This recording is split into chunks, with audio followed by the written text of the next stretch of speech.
Curiosity's not a sin, Harry, but you should exercise caution. There's a time strand. You're fraternizing with the enemy. There's the Cruciatus curse. And we'll celebrate a boy who was kind and honest and brave and true, right to the very end. Hey everyone, welcome to Hogwarts, a podcast. Hey everyone, welcome to another episode of Hogwarts, a podcast. We're doing Chapter 6, the Portkey, and we have Julie back with us. Hi everybody. It's been a minute. I know, it's been a little too long. And I think the last time you were on was a Quidditch-related episode, yes. Yeah? So, with this chapter, the Portkey is essentially telling us this is all going to be transportation to the Quidditch World Cup. So basically, we get an early start, which is just awful. I think you and I had the same note here. This is just the worst. The worst. It does not matter, like, where you're going or what you're doing. Like, waking up early in the morning to go anywhere, whether it's, like, vacation or, like, going to the DMV, like, it does not matter if it's great or terrible. Like, it is the worst waking up that early. I feel like they were only tolerant of this because they were headed to the Quidditch World Cup. I mean, yeah. But it's like also followed by, I would assume, a later night of like dinner and party, and I assume it went later. I mean, I would think so, but at that point, like, adrenaline has like hit you, and you're like good to go. Yeah. So early morning wake up, and then there's some awkward goodbyes happening at the Burrow because Molly is still not cool with the twins. Especially when she finds them smuggling out more of their toffees that they invented. Mm-hmm. Which they drop subtly and very coolly that they've spent 6 months developing that Tung toffee that they had. Which, good for them for dedicating themselves to that much. That's straight up dedication. And, like, especially when you think about the twins in general, that they're kind of like, whatever about school. Like, I mean, it makes sense that if they're going to dedicate their time and mental capacity to something, it's going to be a prank. But, like, I don't think that you really ever think of Fred and George as long-term planners. Yeah. You think of them as more, like, in the moment. In the moment, kind of off the cuff, hey, whatever, this makes sense. But no, they're really spending a lot of time and energy on these, which is interesting. We have a lot of talk about how people are getting to the Quidditch World Cup. Which we'll talk about in a second. We have what the setup of the Quidditch World Cup is. They're talking about how it's such a monumental task to hide all of this when you have over 100,000 wizards descending on one place. How are they going to do it? And they've decided to set it on a deserted moor with many anti-Muggle protections. And it took the Ministry of Magic months to set this up, which is quite substantial. Cheaper ticket holders have to arrive 2 weeks before, which is a whole thing. That is, like, straight up dedication. I don't know if there's, like, anything that I would be like, okay, I will get there 2 weeks in advance and have nosebleed seats. It's not like you have, like, 2 weeks in advance and you're sitting, like, front row, so you're like, yes, I'm going to spend 2 weeks hyping myself up. Like, no, you're spending 2 weeks to, like, I mean, I guess it's Quidditch, so even if you're all the way in the back, like... I mean, so we're on the cusp now of the actual real-life World Cup happening in November in the real world. And I'm wondering when people are starting to show up for that World Cup. Well, I mean, I get if you're going to the location and, like, you're making a vacation out of it. Like... If you're traveling to London and you're like, okay, I have this thing 2 weeks from now, but I'm getting there 2 weeks early and I'm going to go around London, like, makes sense. For us, for people living in the London area. Yeah. Like, if you're in Liverpool going to London. And also, you're in the middle of a moor. Like, you're getting there 2 weeks early just to be, like, in the middle of nowhere and twiddle your thumbs. Like... Exactly. It's harsh. It's a little harsh. I can't imagine going, like, the Super Bowl 2 weeks early. No. I don't need that. 200 Portkeys have been placed around Britain, and Portkeys being like these ordinary, mundane, trash-like things. Yeah. So in this chapter, we get what's described as a manky old boot. Which, how do you find your Portkey. Because if you notice in the chapter, it's not like they tell you what time and the location, but they're not like, look for a boot. Could you imagine if you happen to be somewhere where like a bunch of people have just been throwing their random trash and you're like, is it this gum wrapper? Is it a boot? Is it the broken tennis racket? Like, how do you figure this out other than like a wild guess? You're hoping it's in the case of the Weasleys here where it's like one random boot on like a hilltop, which should be relatively pure.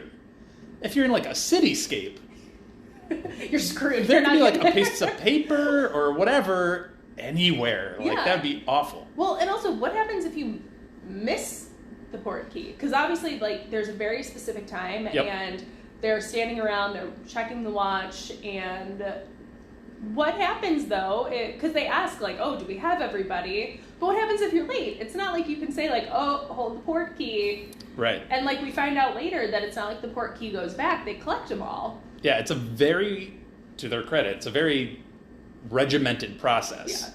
Where they have it like everything's recorded, everything is completely written down and put away to the side. So I'd assume you just have to get there like the old-fashioned way. I mean, at least you have 2 weeks. So. Right. At least you have some time. But yeah, so we get a little bit of the setup for the Quidditch World Cup. We meet one new character. We meet Amos Diggory, who is the father of Cedric Diggory, who we met in Prisoner of Azkaban. He's the captain of the Hufflepuff Quidditch team. So Harry knows him quite well. The twins are not exactly pleased to see him since the last time they saw him. Understandable. He beat them. Which is a whole dynamic that we can get into. Because Julie had some hot takes on Cedric last time, so we'll get into her thoughts. But anyway, so this magic transportation. We just talked about Portkeys for a little bit. We learned that most adults are apparating to and from the World Cup. We get Bill, Charlie, and Percy are allowed to sleep in because they will just literally pop out and pop into existence instantaneously at the location. But we also learn apparating without a license is illegal and dangerous. Splinching may occur. Splinching is defined... they don't really define it. They just give an example of a couple left half of themselves behind when they did it illegally. Half of themselves. That can't be pretty. Like, they say that the Muggles spotted the body parts that were left behind. I'm sure that took quite a doing. Well, and it's like, you also have to wonder, like, okay, by half of the body parts, is it like you're seeing a Picasso painting? That's true. They don't specify.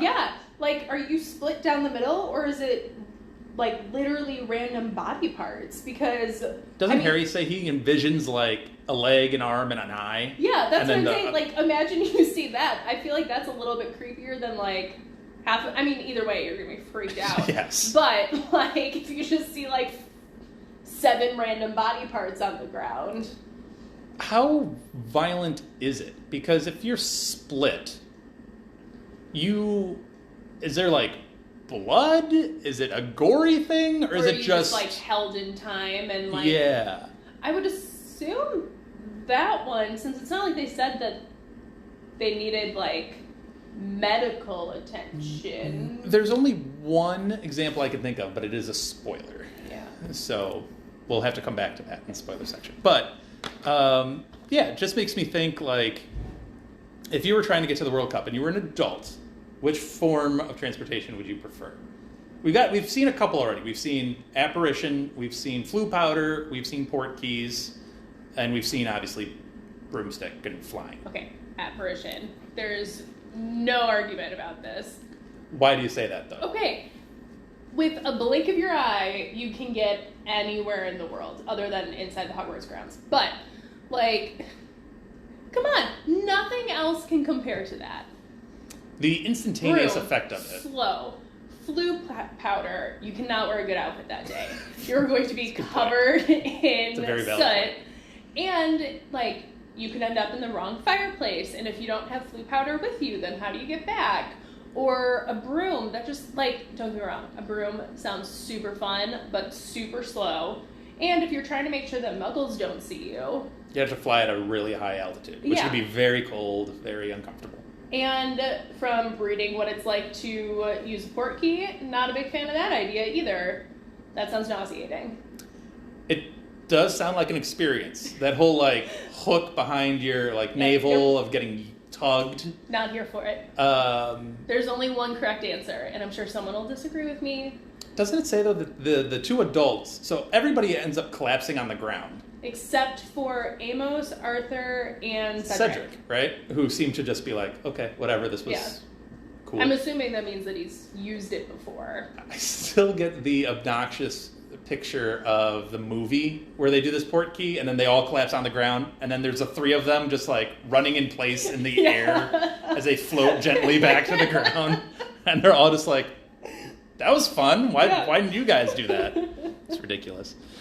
I would agree with you. Apparition, for me, being a big traveler, it's very nice to be like, if I could just pop out and reappear somewhere completely else, miles away, that'd be really freaking cool. I agree with your flu powder assessment. The logistics of that are just not great. Or what if there's not a fireplace? Yeah, well, like Arthur found out, it's like that doesn't always work all the time as much as he would like it to.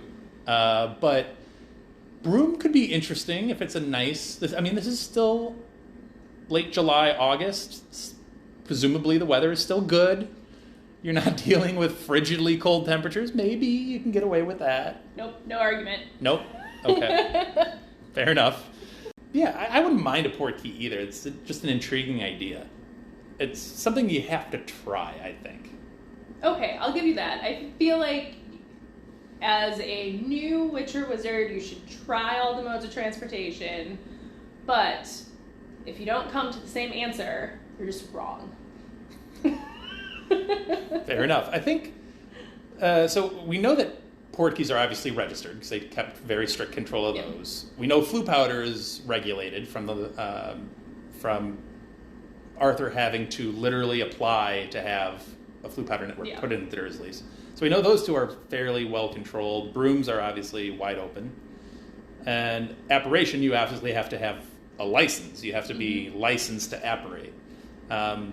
So if you have some legal issues, maybe brooms are the best route if you're trying to sneak your way into the Quidditch World Cup. But anyway, we do learn that Charlie failed his apparition test the first time, ending up 5 miles away from where he meant to and upon a poor person's head, is the impression that I got of him literally landing upon someone.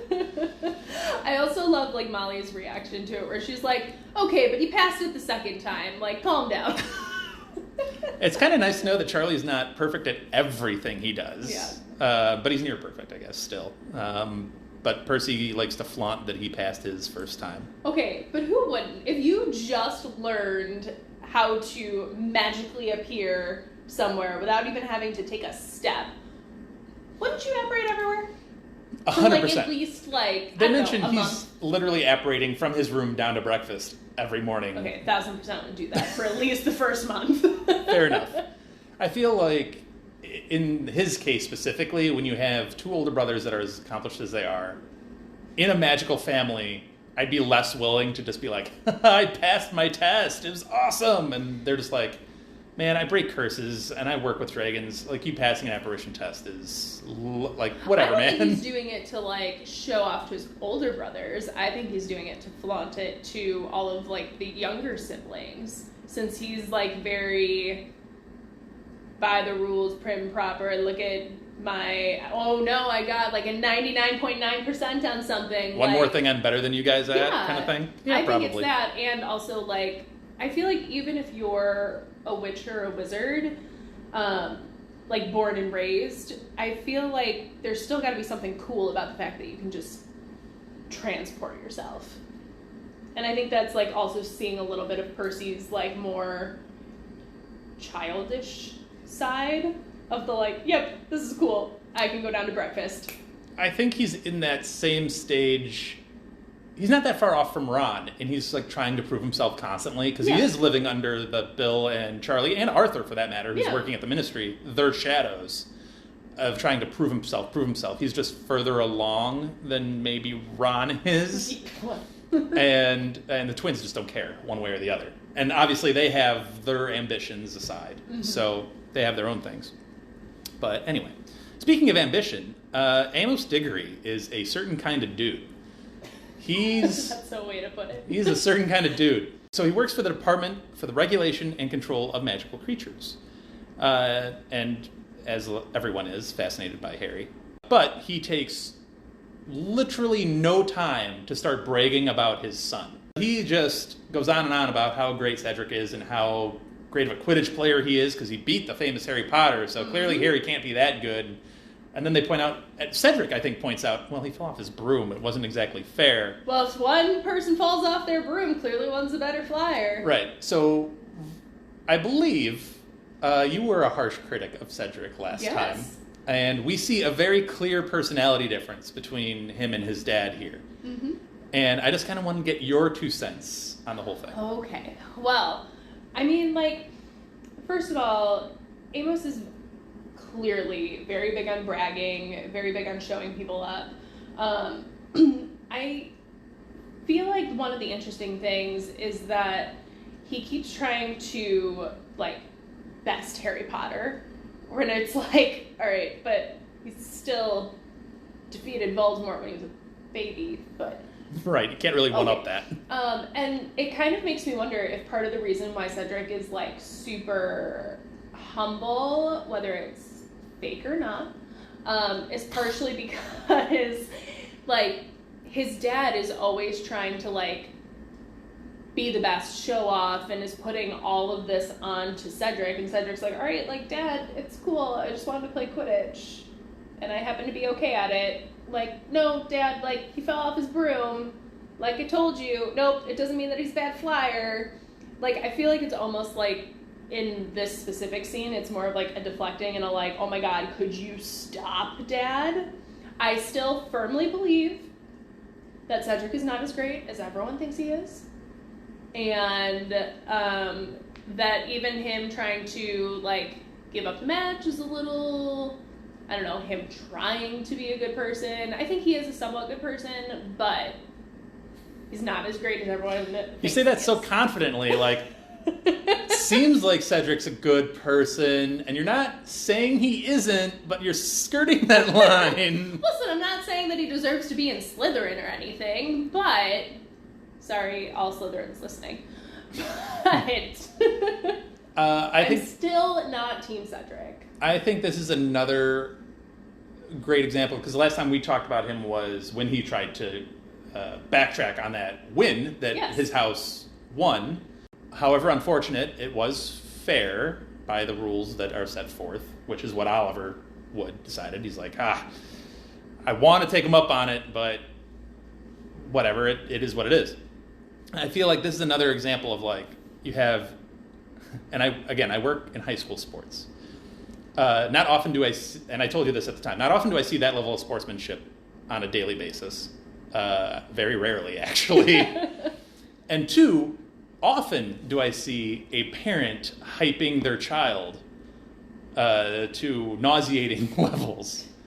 And most times the kid is like, can you just be quiet and let me prove it instead of you talking about me? Mm-hmm. It's an interesting dynamic, and I feel like this is a little microcosm of, like, parent hovering over sports and stuff like that. Yeah. Which I hate to a pretty high level, but if Cedric is as talented as Amos is saying, let him live his life and prove it in his own right.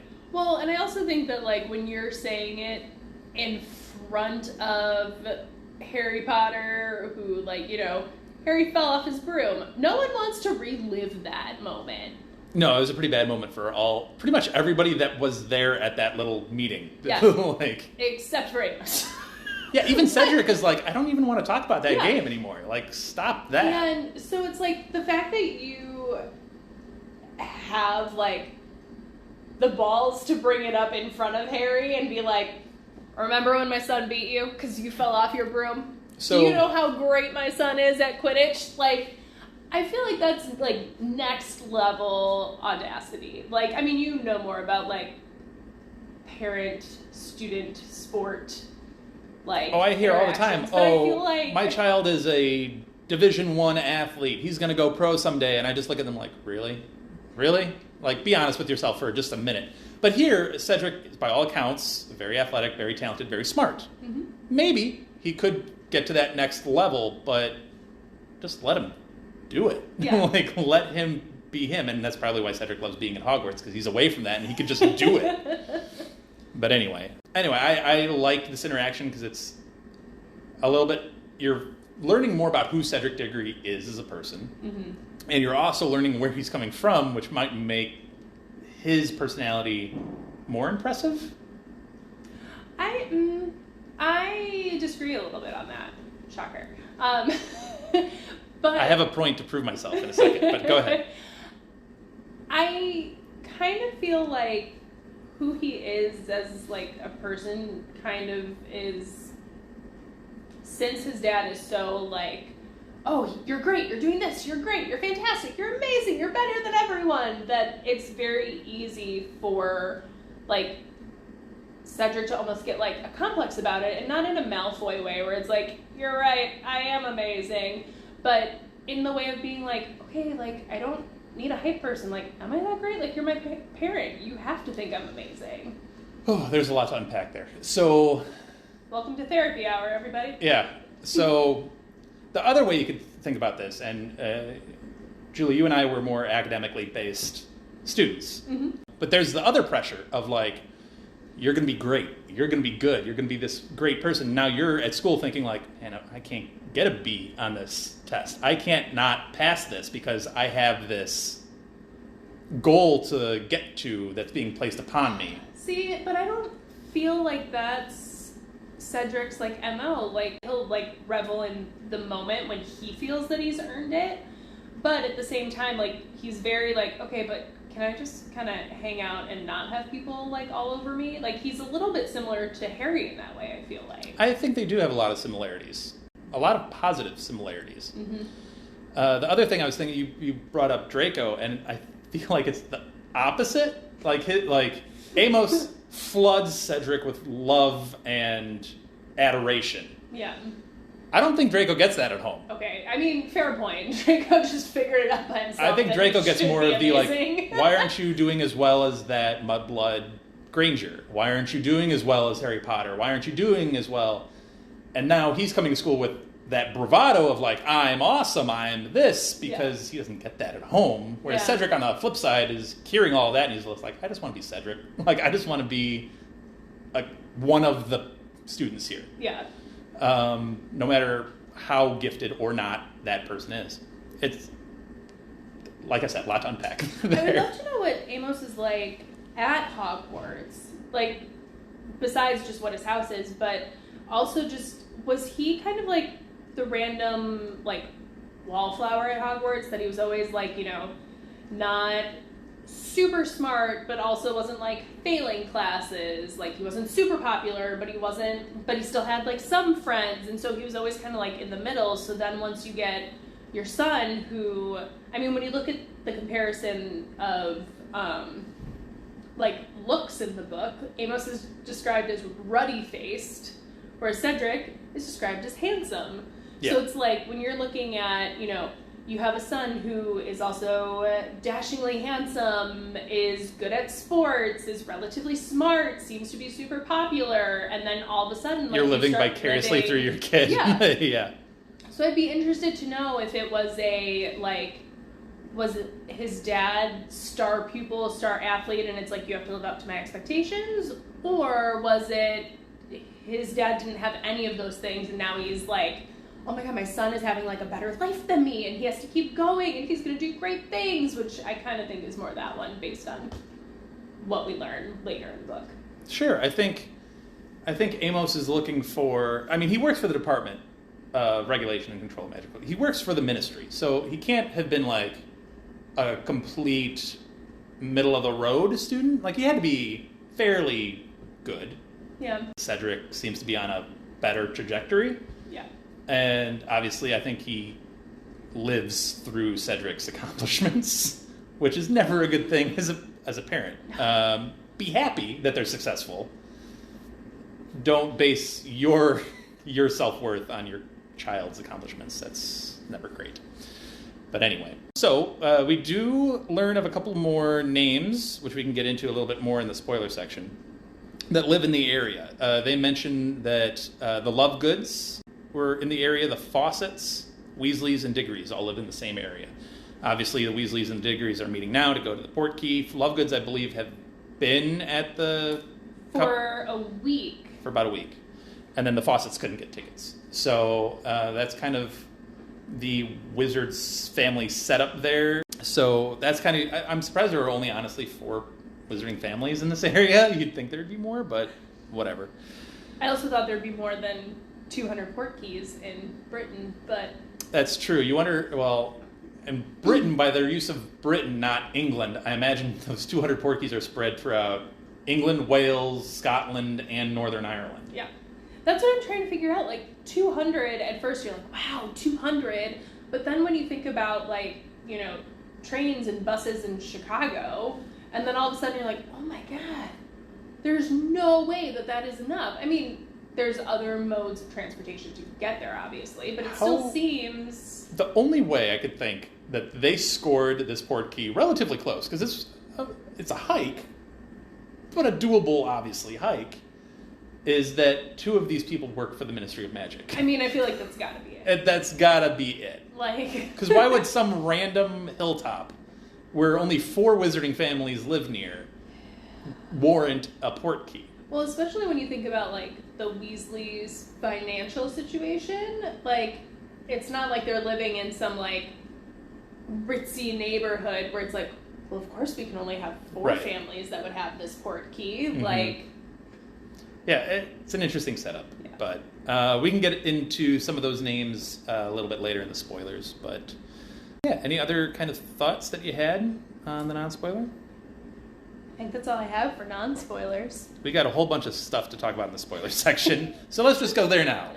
We'll take a short break. We will not kill the spare, and we'll get right back to it. Kill the spare! All right, we're back with the spoiler section of Chapter 6, the Portkey.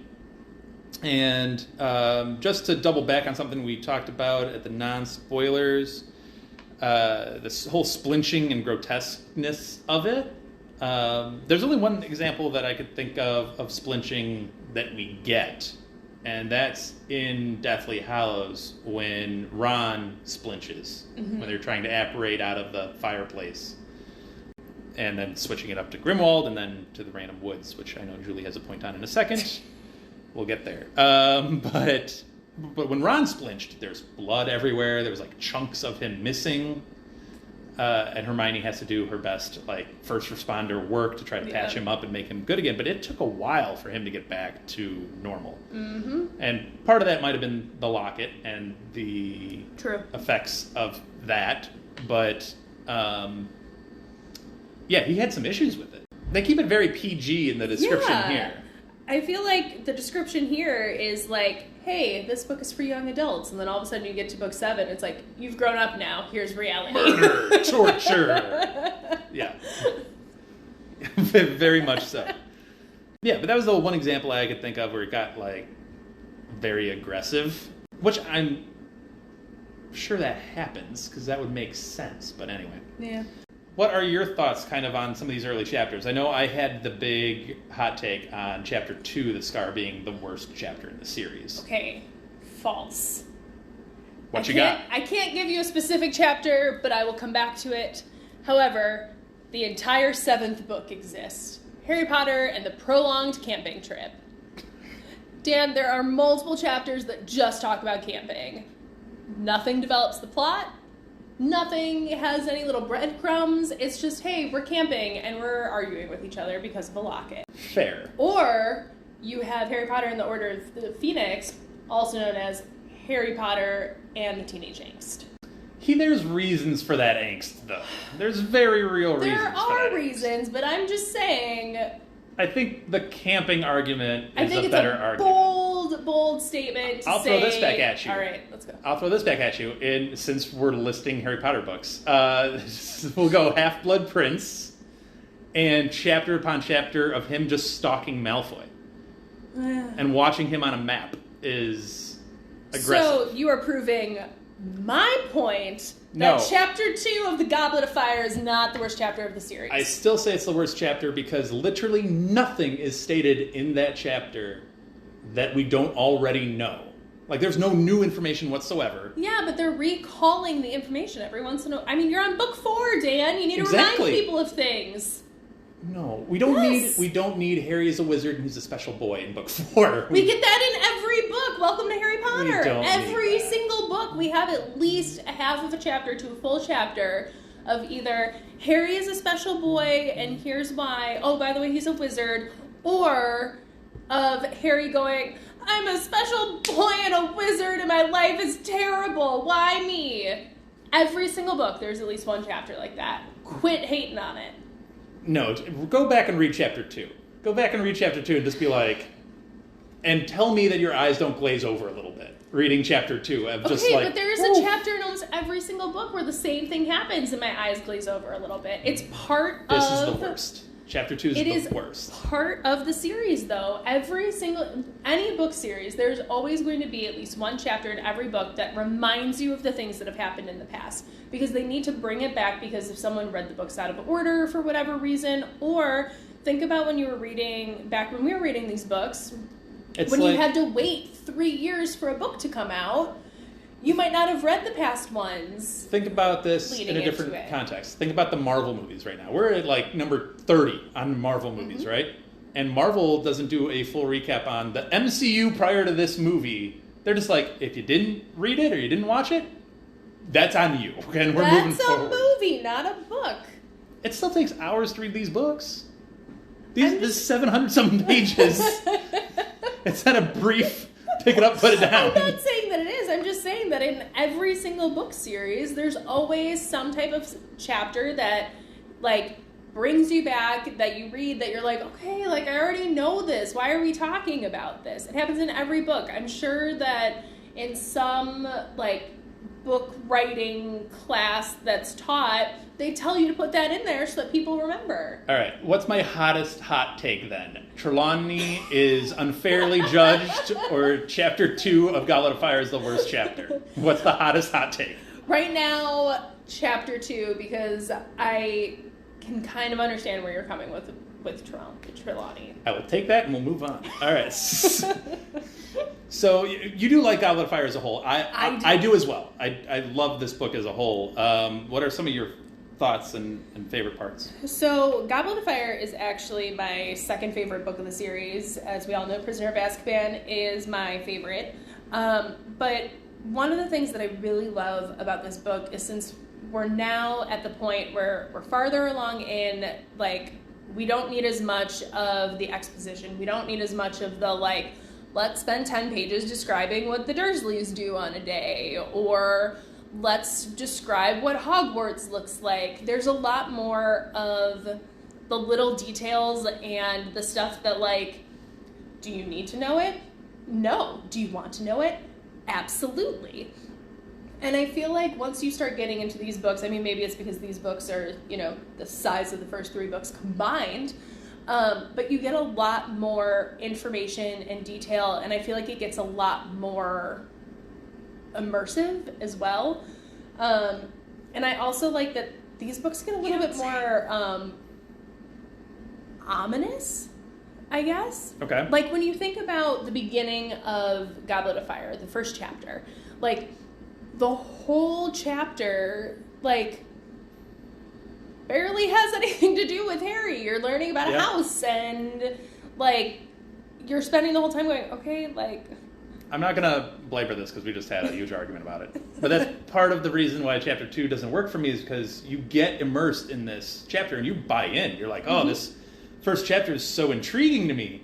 And then you take, like, 10 steps backwards in the next chapter. I'm like, can we just continue on? Like, what are we doing? But I think that also helps bring it back into, like, the reality of the book. Not that the first chapter isn't, like, the reality of the book, but, like, the story is about Harry, and while it's not written in, like, first person, like, it's narrative, from his perspective. like, it's from his perspective.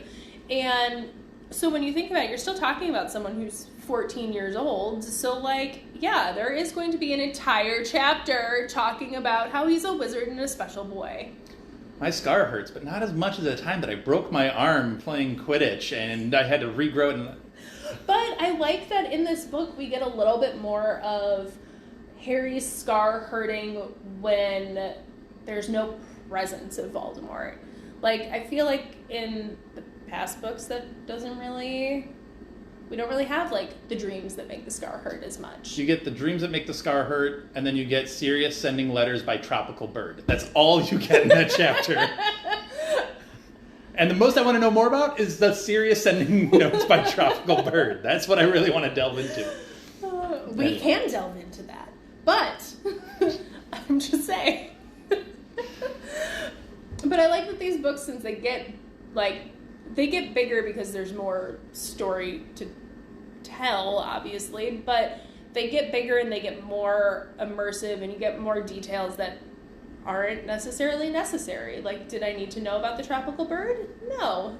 But do I like knowing that Sirius is on a beach somewhere, like, probably sipping a pina colada? Absolutely. You don't think he's in, like, the north of Norway and just stole, like, a macaw from a zoo or something like that? No, you think he's like actually in the rainforest He is somewhere? a buffalo, not a buffalo. That was not the right. He's not going to break the law. He's and not her going to love run from from the law. Sirius makes itself very apparent. Yeah, so there's some interesting things throughout this book. I've asked Molly this, and I'll ask you, are you a fan of the Yule Ball or not? I've heard contradicting theories.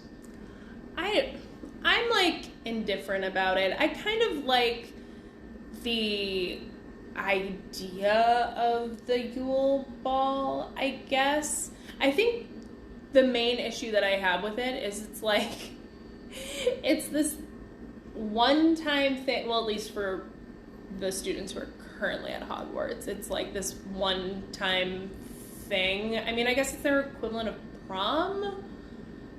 That's what I think of every time, is that it's essentially like J.K. Rowling wanted to put prom at Hogwarts, but didn't know how to say, like, Hogwarts has a prom without being laughed at. So, the Yule Ball. Fair enough. I'm okay with Yule Ball. I think it's fine. It's fine. It's another neither here nor there about it. I can't say that I've had strong opinions on it. Well, before we end the spoiler section, I did want to double back onto some of these names that we get in this chapter. Obviously the Weasleys and the Diggorys, but the Fawcetts and the Lovegoods. I wanted to specifically focus on, if you've read the series before, the Lovegoods. They kind of play a little role in the series. Just a little bit. So they don't mention first names, so you don't get Xenophilius and you don't get Luna. Yeah. I didn't, honestly, when I was reading this and I saw, like, oh yeah, the Lovegoods went like a week ago, and I was like, wait, what? Like, this name pops up here? I didn't remember that at all. I did not remember that either, but then rereading it and seeing that name, I literally have a note written down. Were they there for a week by choice? Or because they had the cheapest seats, but, like, knowing how little loony, shall we say, the Lovegoods are, like, did they get there a week early because they wanted to? Or, like, I know that the Weasleys got better seats because of... I'm surprised they didn't go, like, a month early for, like, the solstice or Right? something like that. That's what I'm saying. Like, yeah. I know that there's a comment made in the next chapter that the Weasleys got, like, quote-unquote good seats because of Ludo Bagman. So does that mean that, like, the Weasleys don't have, like, terrible seats? Like, did the Lovegoods have worse seats? The impression I got I don't know why this matters, but it bothered me a little bit. I wanted to know. The impression I got was they got worse seats, but not the worst seats. So, like, somewhere middle range. Yeah. And as we know, Xenophilius runs his own business. He has the Quibbler. Mm-hmm. As far as we know, the number one competition to the Prophet, as far as I'm aware. I'm not sure of other wizarding magazines or paraphernalia, but whatever. Witch Weekly. Fair enough. I will still put the Quibbler as number 2 at Witch Weekly. But anyway, yeah. So you get a Lovegood mention here, which also gives you an idea to Xenophilius' clout, because he was able to score tickets and not affiliated with the ministry. Yeah. Like, Amos and Arthur, well, they were insiders from the beginning, so no shocking thing that they got tickets, but Xenophius was able to score some, which as opposed to I would Fawcett. like to know, how difficult was it for any Witcher wizard to get tickets to the World Cup? I imagine it was insanely, because you have people coming from all over the world. Yeah. I mean, you have people coming from all over the world, but, like, are you getting, you know, do you have to work at the ministry to get tickets first? Or, like, I want to know how that works. Is it like tickets allowed? We're putting a lot of practical nature into this thing. But I would assume it's like the Ministry of Magic in Britain has all of the tickets. And then they're in charge of distributing said tickets to different places. So you'd have... Do you have to send an owl? So does it depend on whose owl is the fastest? Maybe. But I would assume they'd have to, like, allot tickets to, like, certain ministries of magic and be like, okay, the ministry in America gets this many tickets to possibly give out, or the ministry... And then you have the countries that are involved. I imagine a certain amount has to go to Ireland and Bulgaria here. Yeah. And then everybody else after that? I don't know. And then there's the whole thing that this is the Quidditch World Cup, meaning that these two teams weren't the only two teams in the World Cup. Like, there were presumably many nations vying for this thing, and it's whittled down to these two. But were those played in Britain? Because usually in a World Cup, all of those matches take place in the host country. So was it like Uganda versus America, like this in like June or whatever to get to here? Or like the logistics of this, I'm not exactly sure, but I don't know. We could have fun messing around with that for a long time. I think we'll end it here. It was a nice little chapter, the Portkey. It was a small chapter. I think it was another 10-page chapter or something like that. The next chapter, Chapter 7, Bagman and Crouch, that's a big chapter. So be prepared for a massive episode next week. Julie will be returning for that. So will. We will leave it here. Thank you for listening, and we'll see you on the next one. Bye, guys. Thank you for listening to Hogwarts, a podcast. If you like what you've heard, please click the subscribe button on your preferred podcasting app and follow us on Twitter and Instagram at Hogwarts a Pod.